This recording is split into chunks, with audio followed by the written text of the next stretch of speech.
Hello everyone, how y'all doing? Philip here for another PS This Book Reviews. Today we're gonna talk about cyberpunk a little bit more. I just finished reading this book, Virtual Light by William Gibson. It was written in 93 and it's set in 2005, so it's like a near future kind of thing. It's not that cyberpunk. It tries to predict a few things, some more accurately than others. Overall, it's a decent read. I enjoyed it overall. I wasn't as fascinated about it as I was with Neuromancer and the whole Neuromancer series. Um, I kind of wish there were more stories by William Gibson set in the Sprawl series rather than creating another series. But well, it is what the author decided.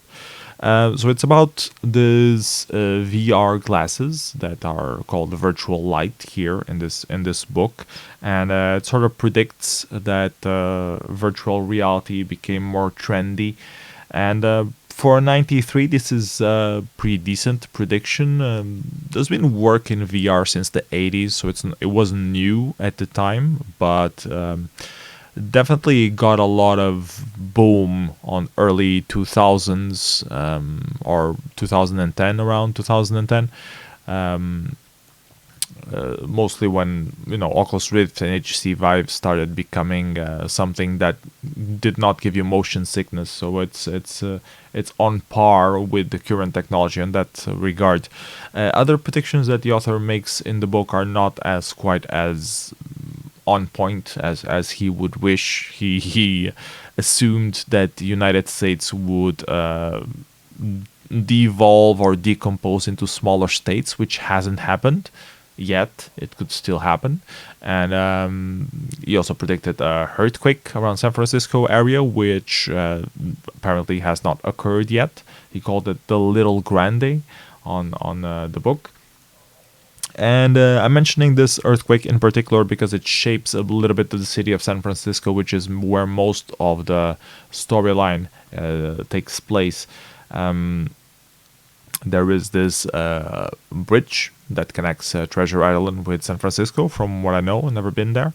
But on the earthquake, it's sort of shut the access points to the bridge, so that the bridge became useless and there was no money to restore it somehow. So a lot of people ended up occupying it, mostly homeless people that were looking for a place to stay, and they started building like a shanty neighborhood in the bridge itself. So that's the main point of the lore around this book for me. Not really the virtual light glasses themselves, but the bridge itself feels like it's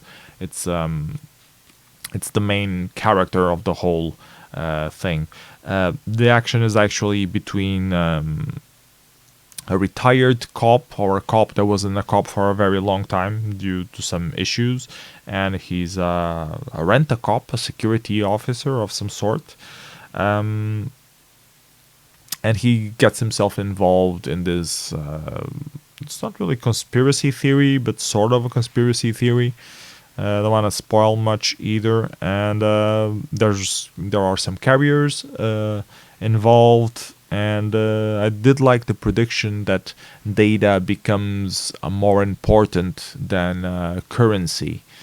Like the prediction that there would be a safe state. I think it Cuba or Costa Rica. Costa Rica, I think, that became very famous for being the Switzerland of data, where anyone could be storing their data and be reliably aware that their data would be treated with privacy and beyond the scrutiny of other nations trying to get their information on it.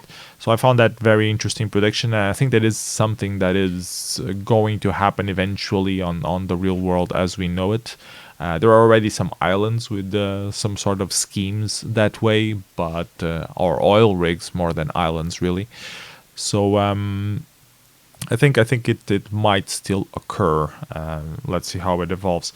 Anyways, the story is mostly interesting because of all these society shapes. Another very interesting point that he covers on the society is religion, how religion changed itself, and to what degree people still believe in religion.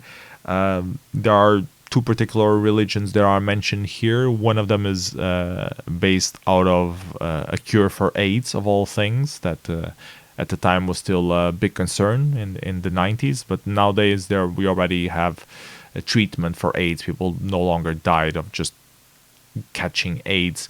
So we have another concern, like an ongoing pandemic of COVID-19 and stuff like that. But yeah, he predicted that that would turn into a religion of some sort, which was an interesting thing, and it gets referenced across the book in several times. So I find that very interesting.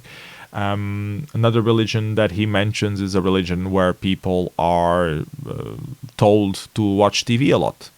Not just TV, you can see Cronenberg. Cronenberg is the mark of Satanists, but you should watch a lot of movies from the 80s and TV films and not TV series, not TV films, and stuff like that, which is fascinating, but at the same time, it sort of makes sense. Brainwashing people, giving them something to do, or I don't know. It's just weird. Religion overall, I'm not a religious person, so religion overall for me always feels a bit weird to see how people blindly believe something that seems to be clearly a hoax to get their money or to get their support in some shape or form. Anyways, those things aside, the story itself is interesting. I enjoyed it overall. It's not mind-blowingly awesome. What else can I say? It has a few action parts which I enjoyed overall, mostly because they are faster to read, and but yeah, it also has some some things related to hacking events, which for me is interesting because I'm interested in hacker culture. So that was interesting as well.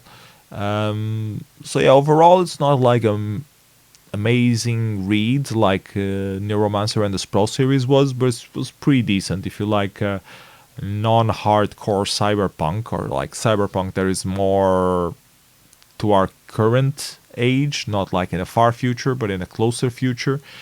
This one has the I was gonna say downfall, but it can be a two-edged sword, because it can be interesting to compare what the author predicts with what really happens in the world, because it's set in an age that already passed for us in 2005. But for him was the future when he wrote, but for us it's already the past. So it's interesting to compare both of them. Some people might get disappointed out of that comparison. Other people might find it interesting and as a point of reflection. It didn't make me reflect as much. I was more concerned on the points that it failed, and not really the philosophical implications of what he was predicting.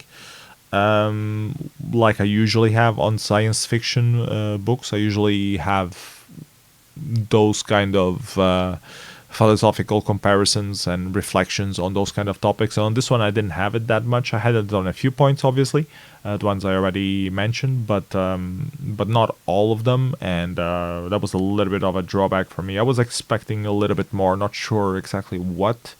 But yeah, I guess I just like Neuromancer better, and I was expecting something very similar, which this one is not.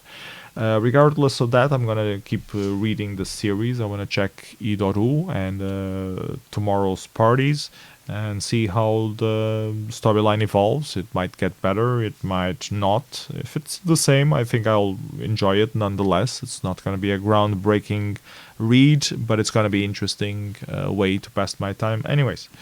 So yeah, that was my review of Virtual Light from William Gibson. Let me know what you think on the comments below. Have you read it already? Have you not read it?